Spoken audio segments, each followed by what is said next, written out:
Vocês viram que deu pane, não foi, na nossa conferência terça-feira. Por isso que ela foi mudada para quinta. Eu acho que meu celular deu pane, assim, ele entrou em choque. Mas eu prometo que isso não vai acontecer mais. Só pra gente discutir isso aqui, tá? Outra coisa, morrendo de saudade de vocês. Mas eu acho que já a gente vai se encontrar, tá?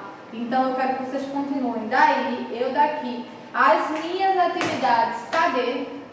Vou ter que cobrar publicamente, Estou pedindo minhas atividades, tá, pessoal? Eu estou passando no final das aulas e vocês não estão me enviando, ó. Quero minhas atividadezinhas lindas e maravilhosas. Agora, feitas as reclamações, os pedidos e os comentários, vamos para o nosso próximo sistema. Vocês sabem que a gente está trabalhando em nossa organização sistema. Já trabalhamos no sistema gestório, já trabalhamos no sistema respiratório semana passada e esta semana nós vamos trabalhar no sistema circulatório. Opa! Circulatório tem a ver com circulação sanguínea, professora? Ou circulação do sangue? Sim. O sistema circulatório é o sistema responsável pela circulação sanguínea. Então, vocês vão ver muito eu colocar aí para vocês sangue, sangue, sangue, sangue. Porque o principal elemento quando a gente fala em sistema circulatório é o sangue. A gente vai ver qual é o papel do sangue, quais são os componentes do sangue, como ele trabalha e como ele faz para ser distribuído pelo nosso corpo. Eu espero que hoje a magia dos meus slides dê certo. Mas se não der certo, por favor, dá um desconto. É porque de vez em quando faz. Mas vamos lá. Sistema circulatório. Nosso terceiro sistema. Como eu falei para vocês, o principal constituinte do nosso sistema circulatório é o sangue. Qual é a função? Como ele é constituído? Quais partes, quais elementos? É o que a gente vai entender quando a gente fala de sistema circulatório. Porque nada mais é do que a circulação sanguínea. E aí, ó, o sangue ele é constituído pelo quê? Ele tem 3 elementos em sua constituição.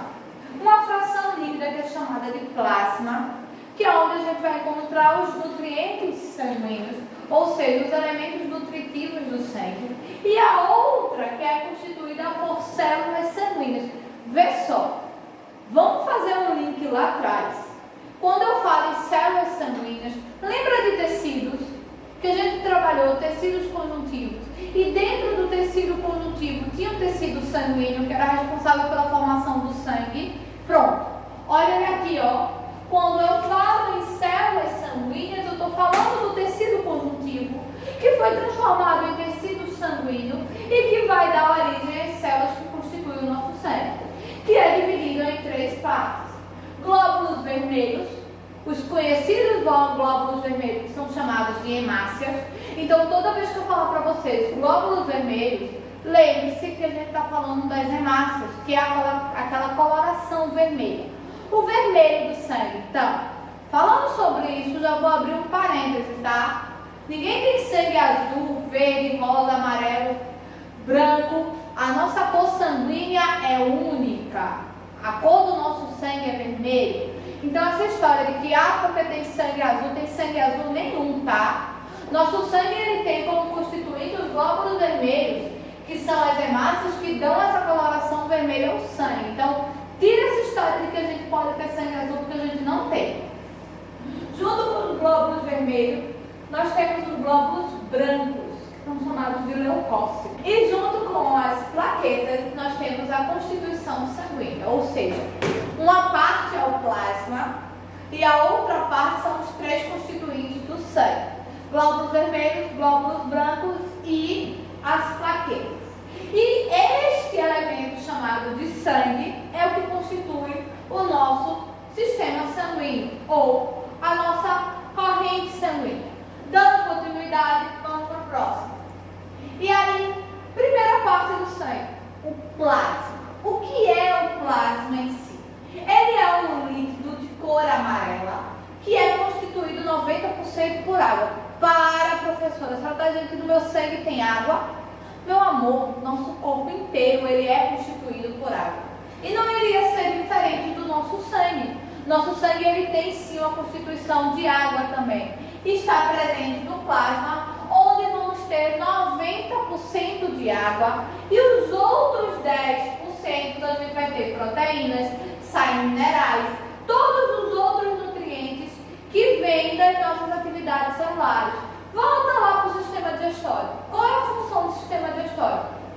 O quê? A retirada de nutrientes dos nossos alimentos. Pronto.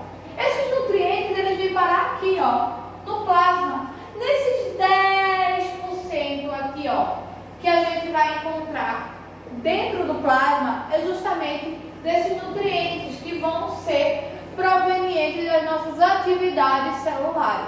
Ou seja, vão ser provenientes das ações que a célula executa.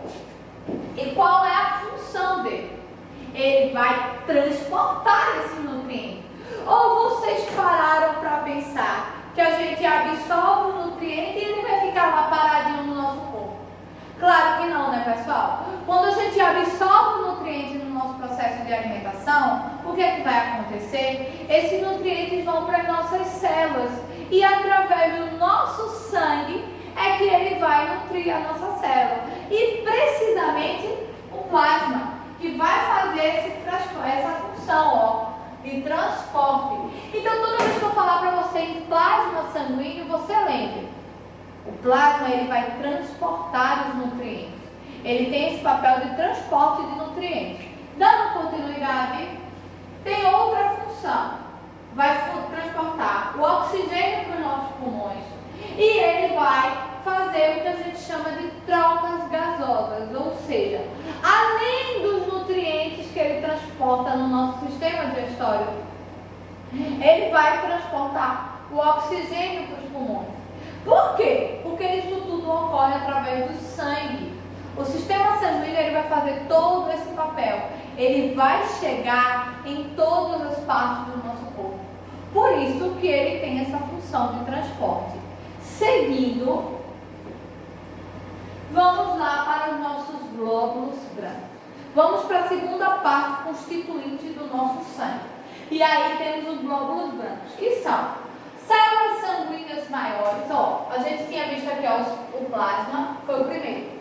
E agora a gente está aqui, ó, nos nossos glóbulos brancos, que são células sanguíneas de maior dimensão e que elas têm um núcleo diferenciado, porque como a gente sabe, a célula ela possui núcleo.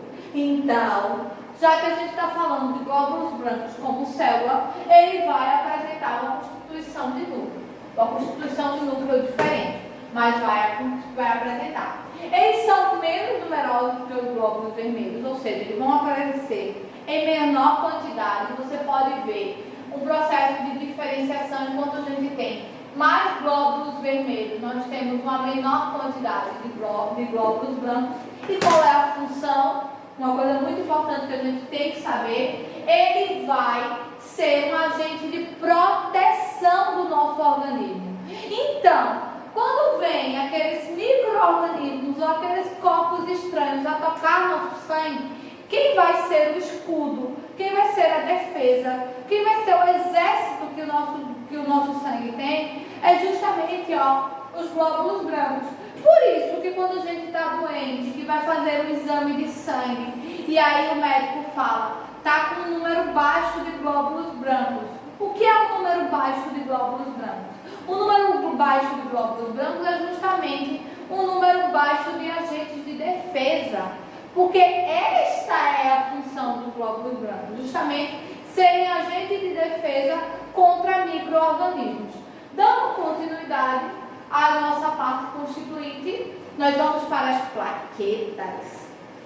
E aí, o que são as plaquetas na constituição sanguínea? Eles são fragmentos de célula, e aqui, ó, olha aqui, ó, pequenos fragmentos de célula.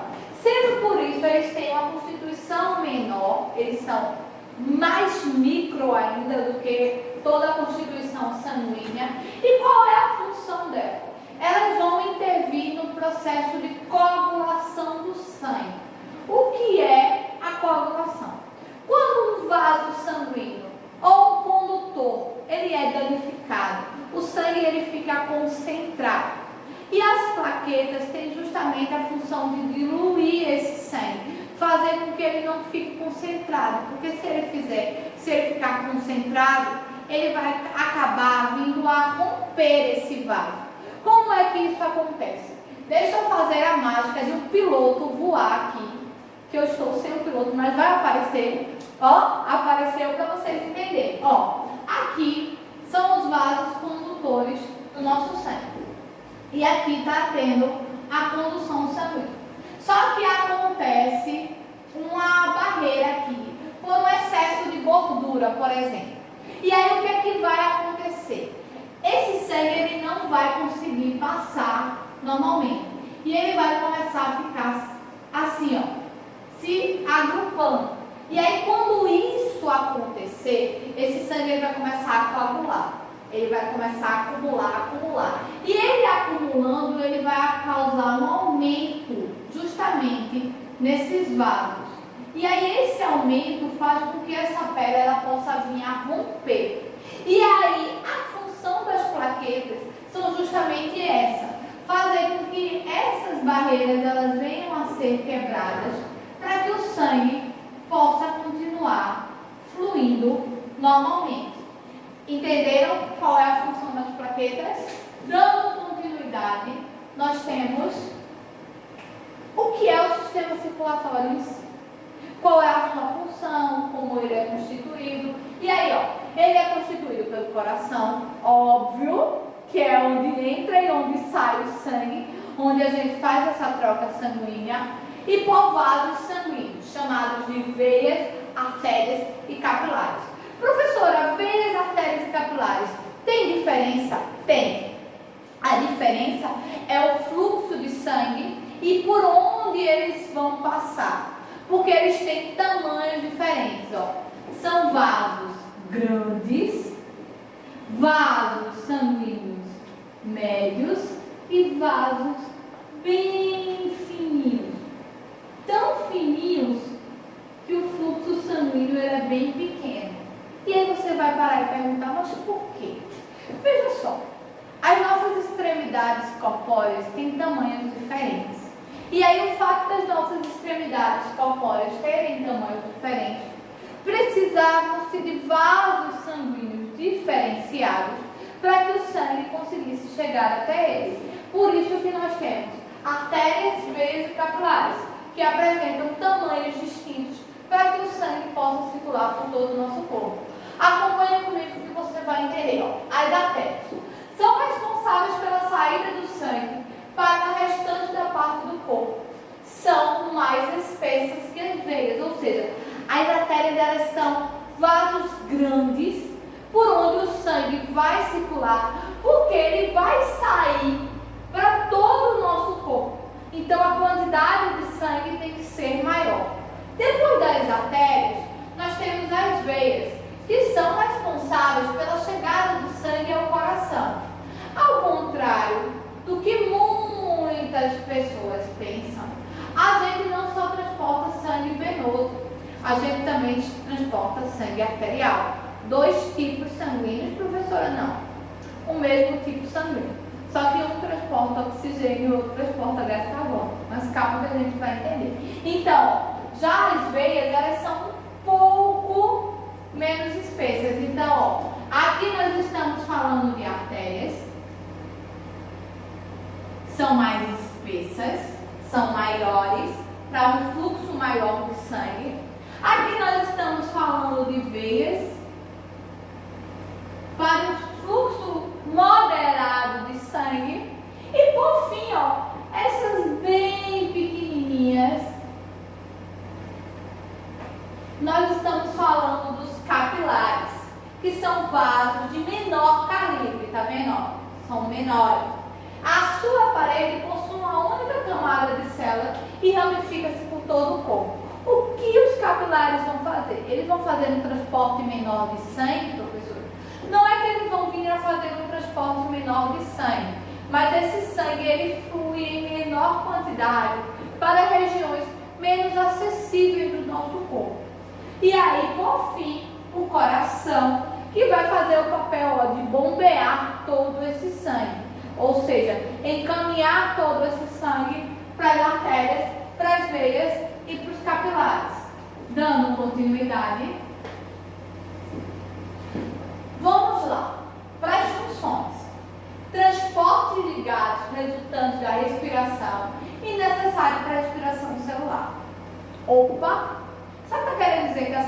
respira, professora? É. Eu estou querendo dizer para vocês que as células, elas também respiram. E esse processo respiratório da célula, ele é proveniente do transporte de gases que vem do sistema circulatório. Também é responsável pelo transporte de nutrientes. Falei, logo no começo. Os nutrientes que o nosso corpo tem são transportados pelo nosso sangue. Então, não deixa de ser uma função do nosso sistema circulatório. E o transporte do sistema, de elementos do sistema imunitário. Deixa eu abrir um parêntese aqui, para só dar uma dica do que a gente vai ver, para vocês entenderem o que eu estou falando. Quando a gente está falando do sistema imunitário, a gente está falando do sistema imunológico, ou seja, todas as defesas e barreiras de proteção que o nosso corpo tem.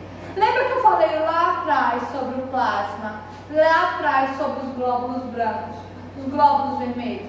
E quando eu falei sobre os glóbulos brancos, eram os nossos agentes de defesa. Pronto.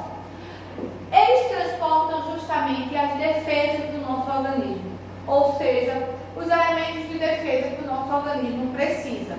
E aí, é uma das funções do nosso sistema circulatório.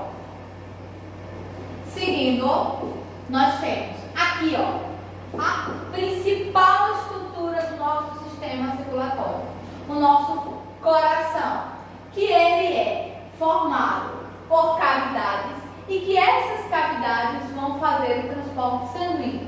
Como assim, professora? A troca de sangue ocorre aqui, dentro dessas cavidades chamadas de veias e artérias.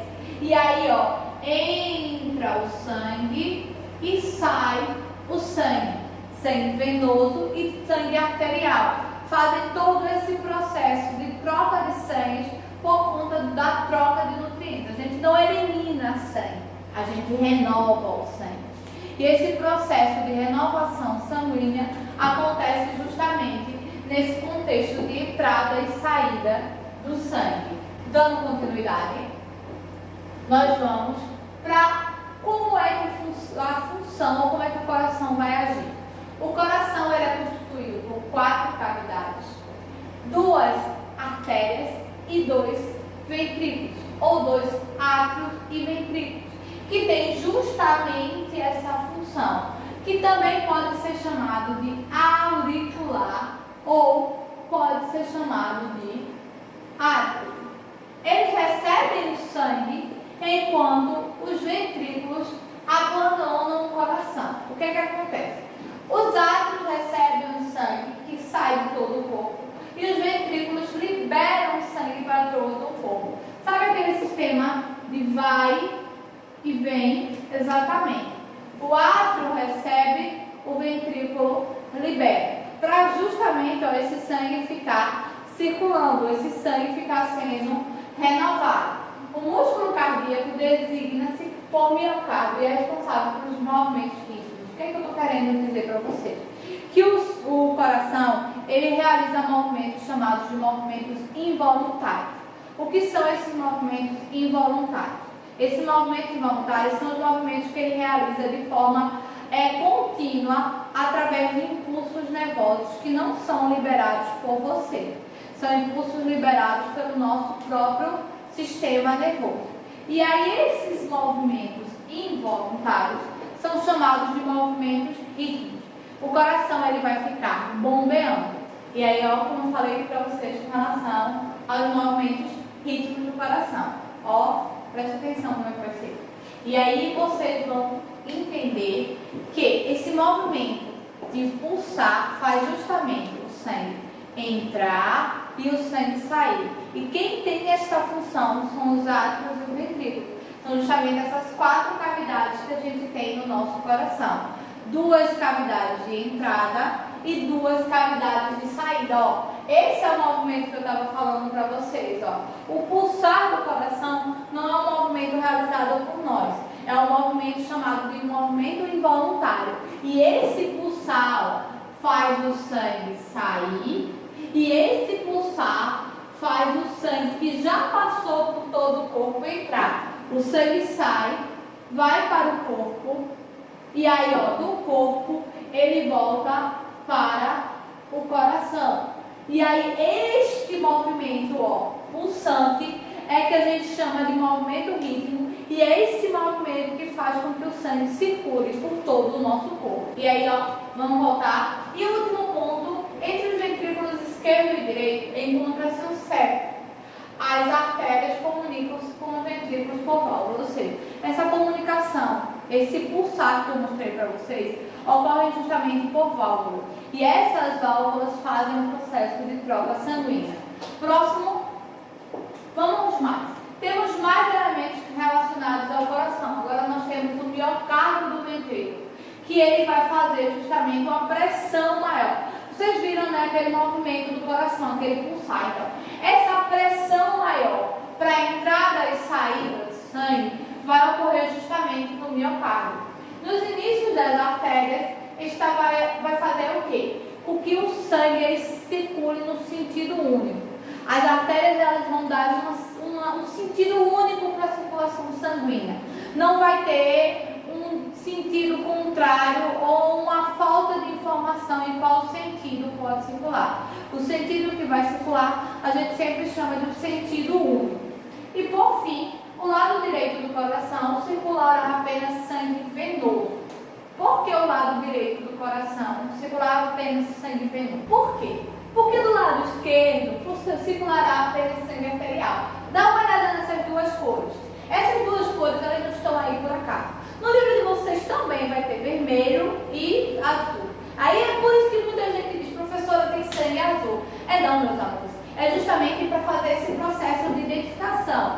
Sangue venoso e sangue arterial. Vocês estão vendo que eles não se misturam?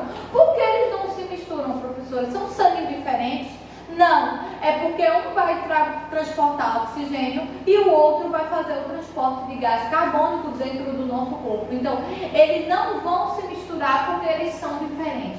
Eles não vão se misturar porque eles têm funções diferentes com relação ao transporte. Ou seja, eles fazem um transporte que a gente chama de transporte diferenciado. E aí essa coloração está aí justamente para esse processo, para a gente entender onde está sangue venoso e aonde está sangue arterial. Entenderam? Captaram essa informação? Vamos continuar.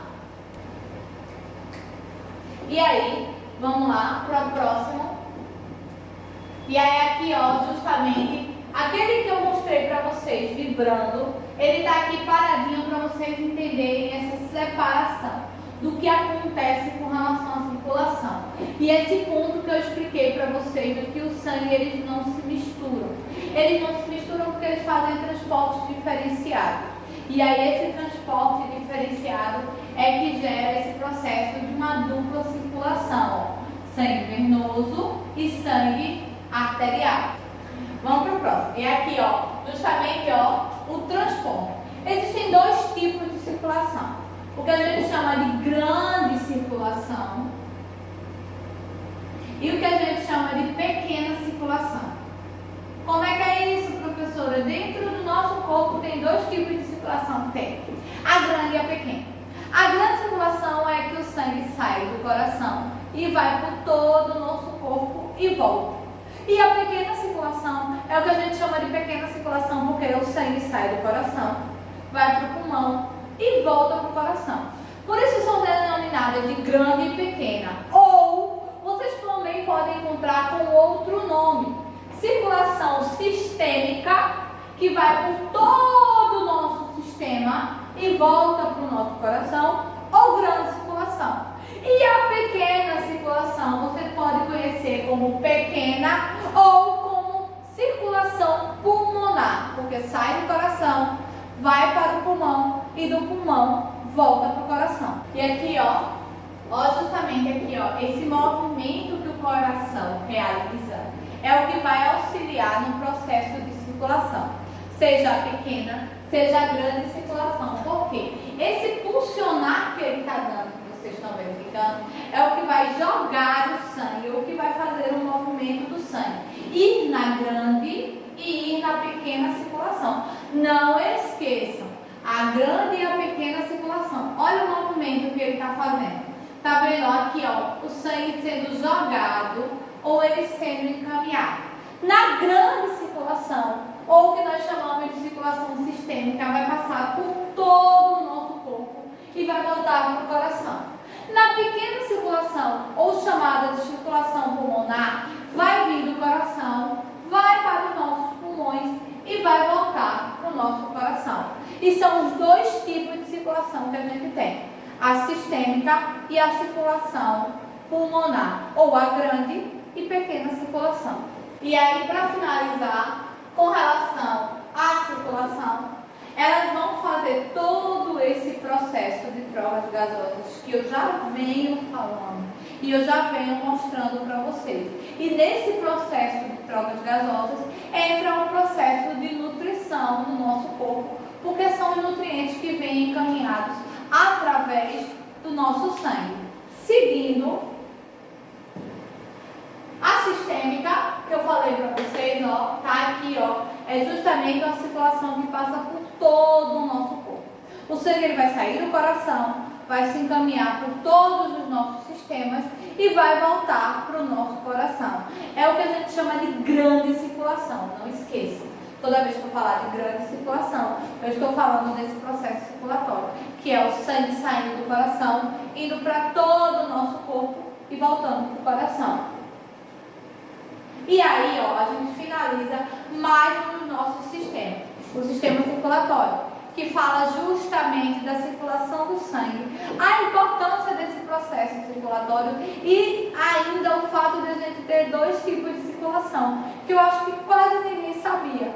A gente tem a sistêmica e a gente tem a circulação pulmonar, que é um conjunto de elementos que fazem o nosso sistema circulatório, que é um contexto onde a gente vai entender, onde ocorre toda a passagem de nutrientes para o nosso corpo.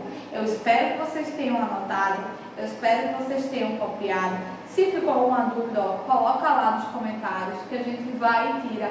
Não esqueçam, dá uma lidinha no livro e depois, ó, o exercício sobre o sistema circulatório. Eu quero todo mundo fazendo e eu quero todo mundo mandando para mim. Beijo e até a próxima aula.